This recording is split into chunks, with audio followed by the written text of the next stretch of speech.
नमस्कार जय जगन्नाथ मु आउट वीडियो आपको स्वागत जनाऊँगी। तो मु आशा करछि आपण माने समस्ते भलरे थिबे। तो प्रिय भाई एवं भौणी माने मु आज आपण पई नै आछि प्लस 2 रे जोटा कि भारत गणतंत्र तो आपणकर प्रथम यूनिट रे रही अछि। तो मु सेही यूनिट रे आपण पई आज भेरी भेरी इंपोर्टेंट जोटा कि 10 टी पॉइंट कहबी। तो आपण जदि ए 10 टी पॉइंट जदि पढ़ी जाउचंती एग्जाम रे तो निश्चित भाव कहूँ पिला माने आपण माने 80 ରୁ 95% मार्क रखिबारे सफल हेबे। तो मु आज ये वीडियो रे तो जो माने प्लस 2 एग्जाम आगामी समय रे देबा पई जाउचंती तो दया करी ये वीडियो संपूर्ण जाय देखंतु न हेले किछि बुझी परिबे नै। जो बुझिले भी माने आपण माने एग्जाम रे कोन लिखिबी कोन नै सेटा किछि बुझी परिबे नै। तो मु वीडियो आरंभ करिवारु आपनको एति कहि रखे जे तो आज वीडियोटी बहुत हेल्पफुल हेबो। तो शेष जाए देखा चेष्टा करूँ। जदि आपण मैंने बाहर देखुं तो दयाकोरी घर को जाकि भल भाव में देखूँ कहीं ये वीडियो आपको बहुत हेल्पफुल करें। तो पे मुझे कही रखे जो मैंने भी मो चैनल रे प्रथम कर तो दयाकोरी गोटे सब्सक्राइब करने आपण सांगसाथी मान सेयार करूँ एवं वीडियोटी आपको भल लगे लाइक करवाटा भूलु ना।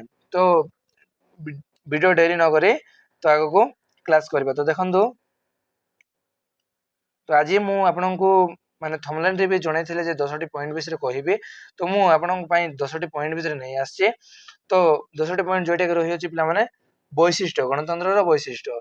तो पिला माने हमकु जदि जे कोनोसी जिंस जदि जानिबा पई हेले तो हमकु मु आपनको आउट वीडियो रे कहिछि। तो से माने देखि नांती तो से वीडियो जाई कि देखि नेबे। तो से वीडियो रे गणतंत्र कोन गणतंत्र काहाकु कुआ जे सेटा मु फुल डिटेल्स कहिछि पिला माने। जदि से वीडियो देखि नांती तो से वीडियो देखि के ए वीडियो देखंतो। से वीडियो रो लिंक ए डिस्क्रिप्शन रे लिंक दे देबी।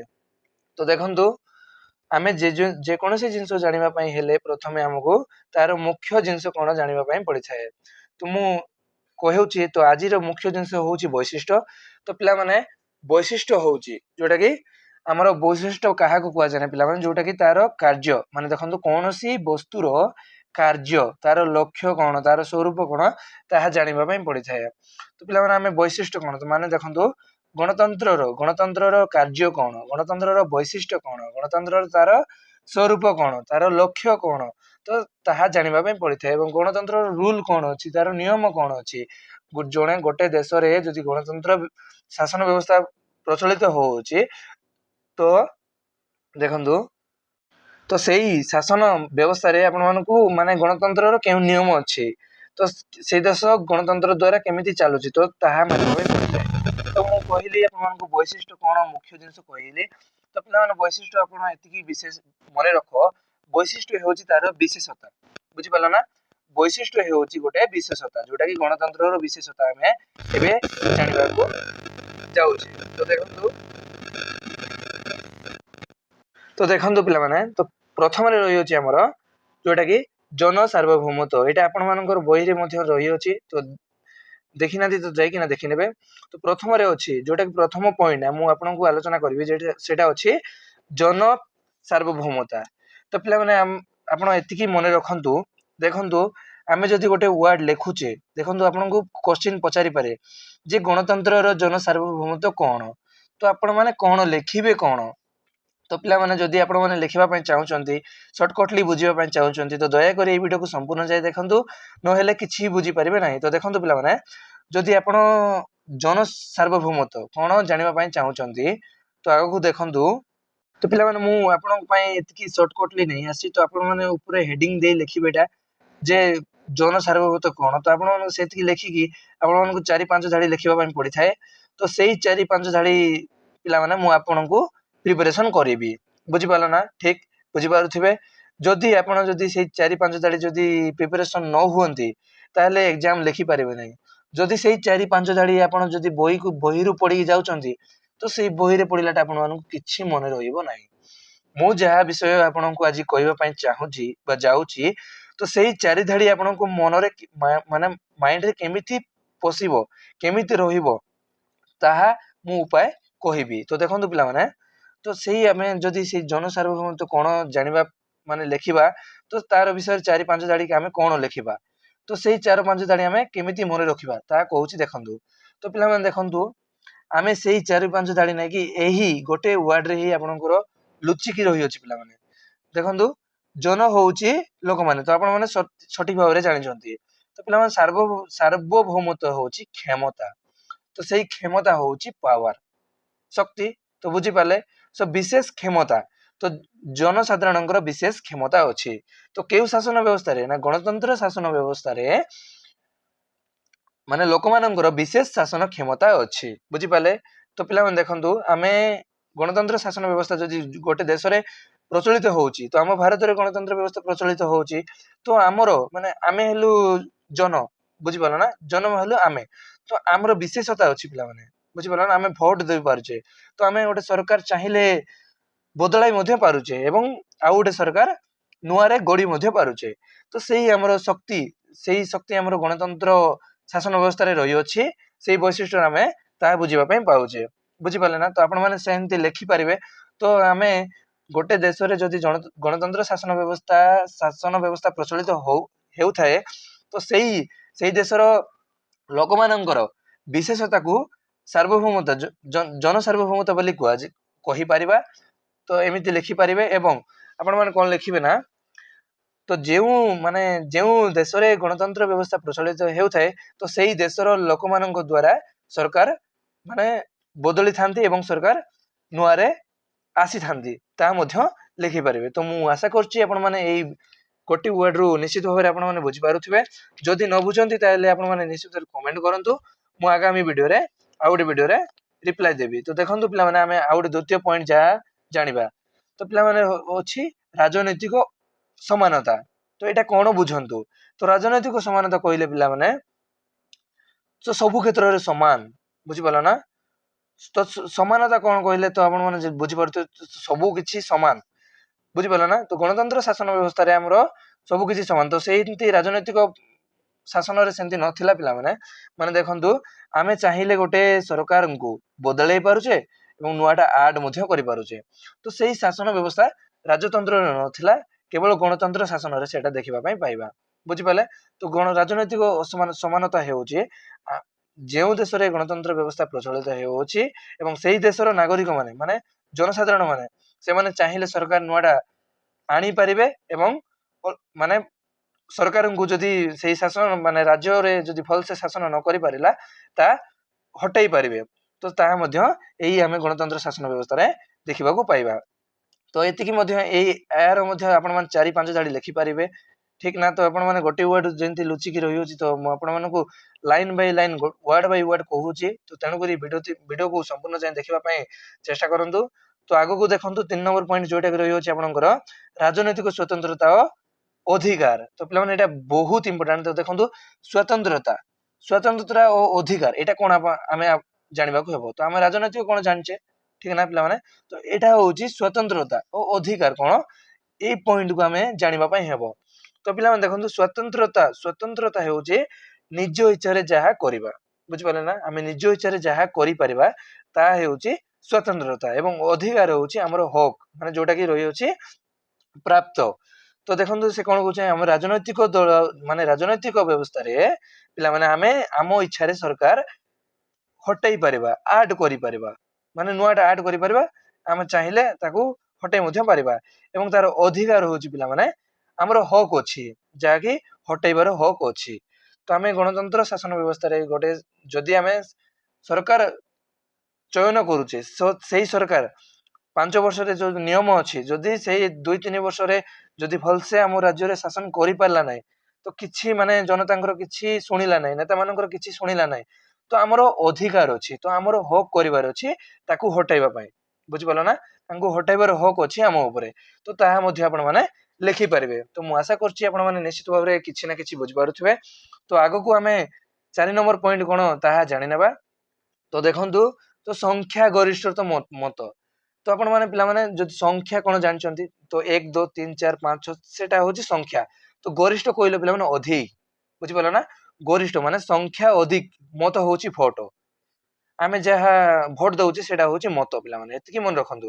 ତ ସଂଖ୍ୟା ହଉଛି ଅଧିକ, ସରି, ତ ସଂଖ୍ୟା ହଉଛି 1 2 3 4 5, ତାପରେ ଦେଖିବା ତ ଗରିଷ୍ଠ ହଉଛି ଅଧିକ, ତ ମତ ହଉଛି ଭୋଟ ଦେବା।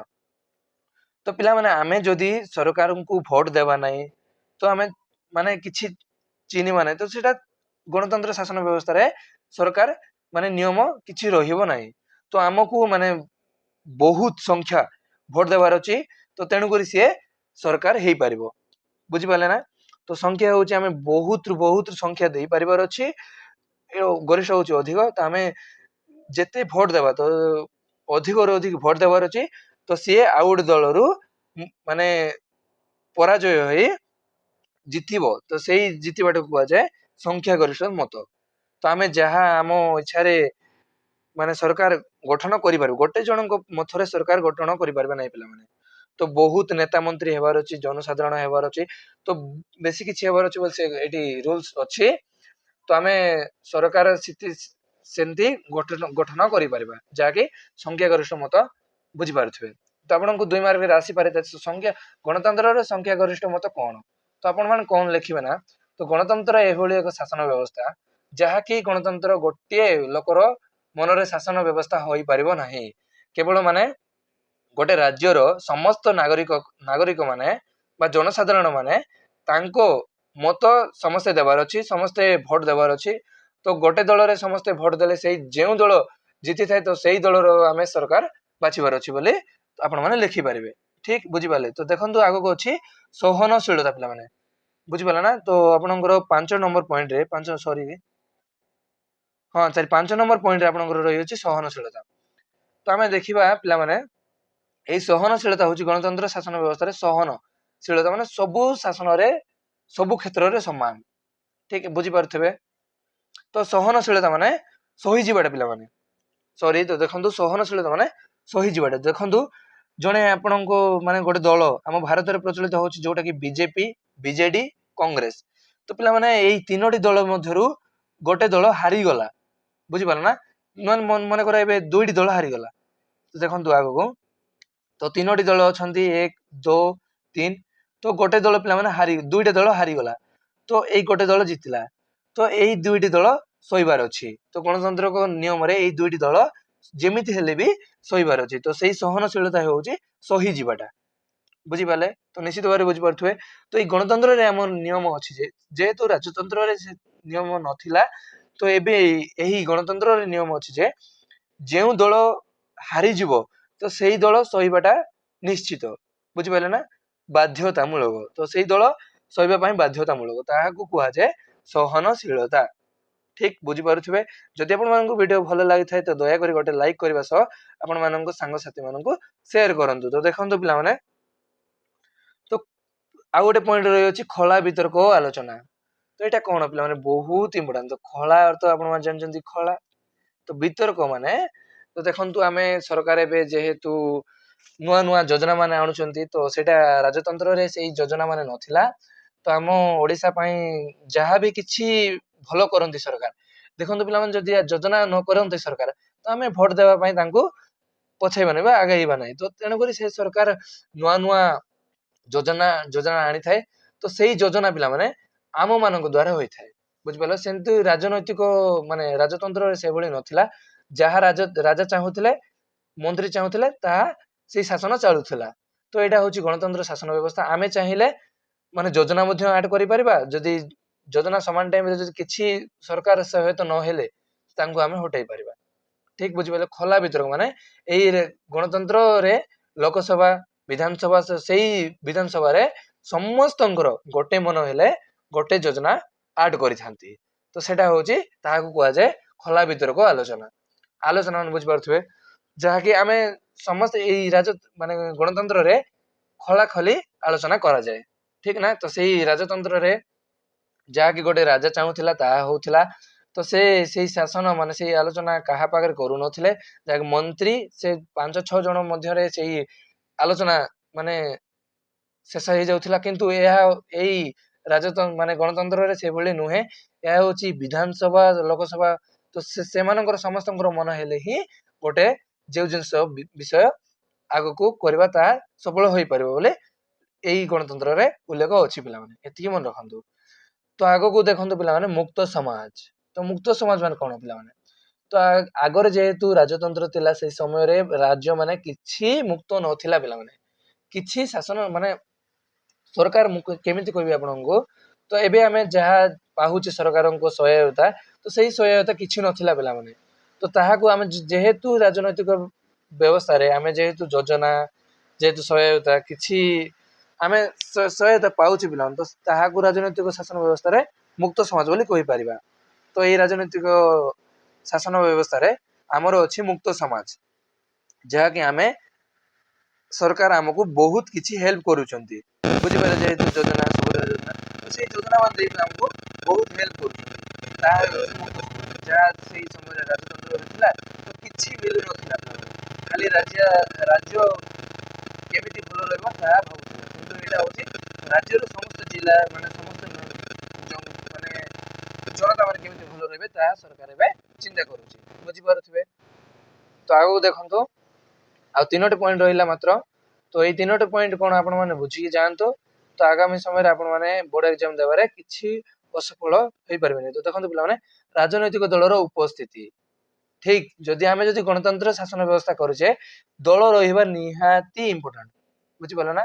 ଯଦି ଦଳ ନାହିଁ ତ ଆମେ କାହାକୁ ଭୋଟ ଦବା, ତ ତାହା ହିଁ ଏଠି ଅଛି ପିଲାମାନେ। ତ ଏଇ ଉପସ୍ଥିତି ମାନେ ଗଣତନ୍ତ୍ର ଶାସନ ବ୍ୟବସ୍ଥାରେ ଦଳ ଉପସ୍ଥିତ ରହିବା ନିହାତି ଦରକାର, ତାହା ଆପଣ ମାନେ ଲେଖିପାରିବେ। ଯଦି ଦେଖନ୍ତୁ ଆପଣ କଣ ଲେଖିବେ, ଯଦି ଗୋଟେ ରାଜ୍ୟରେ ମାନେ ଗଣତନ୍ତ୍ର ଶାସନ ବ୍ୟବସ୍ଥା ପ୍ରଚଳିତ ହେଉଛି, ତ ସେଠି ରାଜନୈତିକ ଦଳର ଉପସ୍ଥିତି ରହିବାର ବହୁତ ବହୁତ ଇମ୍ପୋର୍ଟାଣ୍ଟ।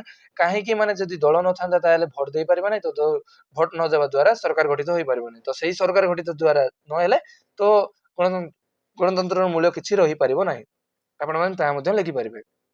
ଠିକ, ତ ଏହି 4-5 ଧାଡି ପିଲାମାନେ ଆପଣଙ୍କର ମସ୍ତିଷ୍କରେ ନିଶ୍ଚିତ ଭାବରେ ରହିପାରିବ, ନିଶ୍ଚୟ ରହିବ ପିଲାମାନେ, ମୁଁ ଆପଣଙ୍କୁ ଏତିକି ଗ୍ୟାରେଣ୍ଟି ଦେଇ କହୁଛି। ତ ଆଗକୁ ଦେଖନ୍ତୁ, ନିର୍ବାଚନ ମାଧ୍ୟମରେ ସରକାର ଗଠନ। ତ ଆମେ ସରକାର ଗଠନ କାହା ମାଧ୍ୟମରେ କରିପାରିବା, ନିର୍ବାଚନ ମାଧ୍ୟମରେ ପିଲାମାନେ, ବୁଝିପାରିଲ ନା। ଉଲ୍ଟାଇ ଦିଅ, ଏଇ କୋଶ୍ଚିନ୍ କୁ ଉଲ୍ଟା କରିଦିଅ ପିଲାମାନେ। ଦେଖ, ନିର୍ବାଚନ ମାଧ୍ୟମରେ ସେ ଯେହେତୁ ଦେଇଛି ସରକାର ଗଠନ କରିବା, ତ ଆପଣ ମାନେ ଲେଖିପାରିବେ ସରକାର ଗଠନ ନିର୍ବାଚନ ମାଧ୍ୟମରେ କରିପାରିବା। ଠିକ, ଏଇଟା ଆପଣ ମାନେ ବୁଝିପାରୁଥିବେ। ତ ଯଦି ଆମେ ସରକାର ଗଠନ ନ କରିବା, ନିର୍ବାଚନ ନ ଦେବା, ଭୋଟ ନ ଦେବା, ତ ଆମେ ସରକାର କେମିତି ଗଠନ କରିପାରିବା। ତ ଯାହାକୁ ଯେହେତୁ 18 ବର୍ଷ ହେଇଛି ପିଲାମାନେ, ତ ସେମାନେ ଏଇ ନିର୍ବାଚନର ମାନେ ବାଚକ, ମାନେ ଯିଏ ଭୋଟ ଦେବ ସିଏ ସଫଳ ହେଇପାରିବ, ମାନେ ସିଏ ସରକାର ଚିହ୍ନି ପାରିବ। ଯିଏ ଯାହାକୁ 18 ବର୍ଷ ହେଇଛି, ତ ସିଏ ସରକାର ଚିହ୍ନି ପାରିବ, ବୁଝିପାରିଲେ। ତ ଆପଣମାନେ ନିଶ୍ଚିତ ଭାବରେ ବୁଝିପାରୁଥିବେ। ଯଦି ବୁଝିପାରୁଛନ୍ତି ତ ମୁଁ ଆଉ ଗୋଟେ ଥର କହୁଛି, ଆପଣମାନେ ଭିଡିଓକୁ ଲାଇକ୍ କରନ୍ତୁ। ତ ଏହି ନିର୍ବାଚନ କଣ ମାଧ୍ୟମରେ କଣ ସରକାର କଣ ଗଠନ ଆପଣ ବୁଝିପାରୁଥିବେ। ତ ଆଗକୁ ଦେଖନ୍ତୁ, ଶାନ୍ତିପୂର୍ଣ୍ଣ ସାମ୍ବିଧାନିକ, ପିଲାମାନେ ଦେଖନ୍ତୁ। ତ ପିଲାମାନେ, ଆମକୁ ଗଣତନ୍ତ୍ର ଶାସନ ବ୍ୟବସ୍ଥାରେ ଶାନ୍ତି ରହିବା ନିହାତି ଇମ୍ପୋର୍ଟାଣ୍ଟ। ତ ସେଇ ଶାନ୍ତି ରହିବା ଆମେ କାହାଠୁ ଶିଖିବା ନା, ସାମ୍ବିଧାନିକ ମାନେ ସମ୍ବିଧାନଠୁ ଶିଖିବା। ତ ଜଣେ ଲୋକ ଦେଖନ୍ତୁ, ବିଜେପି ବିଜେଡି କଂଗ୍ରେସ, ତ ଏଇ ମାନେ ଏଇ 2 ଜଣଙ୍କ ମଧ୍ୟରୁ ବିଜେଡି ଆରି କଂଗ୍ରେସ ହାରିଗଲେ, ତ ବିଜେପି ଜିତିଗଲା, ବୁଝିପାରିଲ। ତ ଏମାନେ ଚୁପ ରହିବେ ପିଲାମାନେ, ଏଇଟା ହଉଛି ସମ୍ବିଧାନର ନିୟମ। ଯଦି ଏମାନେ ଚାହିଁଲେ ସରକାର ଚେଞ୍ଜ କରିପାରିଥାନ୍ତେ, କିନ୍ତୁ ଚେଞ୍ଜ କରିପାରିବେ ନାହିଁ। ଏଇଟା ରାଜତନ୍ତ୍ରରେ ହଉଥିଲା, ଯେମିତିକି ବାଧ୍ୟରେ ମଧ୍ୟ ସରକାର ଚେଞ୍ଜ କରୁଥିଲେ, ମାନେ ରାଜା ଚେଞ୍ଜ ହଉଥିଲେ।